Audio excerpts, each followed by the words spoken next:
بص حضرتك، انا خدت شتيمه تكفيني 30 سنه قدام. انا قعدت في دار المسنين 6 اشهر.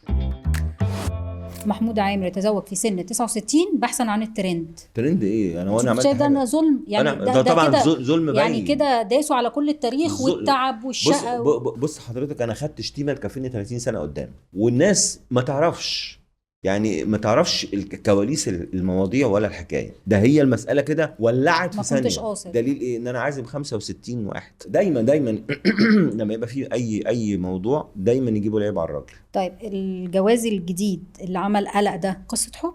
الحمد لله والشكر لله. يعني ابتدى قصة انا حب كنت مش؟ بقول الحب مفتاح الفرج. طب انت شايف ايه اكتر حاجة استفزت مشاعر ولادك في الجواز؟ يعني انتقادات الناس هي اللي ضايقتهم اكتر؟ لان يعني كان في الفاظ مش لطيفه ولا ان باباهم اتجوز لا خالص. ما هم يعني شايفين الحكايه وشايفين المواضيع. انا ما عملتش شيء يغضب ربنا، اقسم بالله اللي انا بقوله لك ده ما قلته في حته. ماشي قول. انا قعدت في دار المسنين 6 اشهر بس، وبدون تفاصيل. لا مش هسأل تفاصيل خلاص طبعا. يعني اديني عقلك بقى، لما انت بتبقى قاعده وانت عندك بيت واثنين وثلاثه واربعه تقعدي في دار المسنين ليه؟ لان انا ما اعرفش اعيش لوحدي. انا شخص اجتماعي، بالاضافه في مثل بيقول لك معزوبيه الا بعد جواز. ما ينفعش انا متجوز بقى 34 سنه واعيش لوحدي. طب انت شايف الحب ممكن يجي في اي سن؟ في اي سن.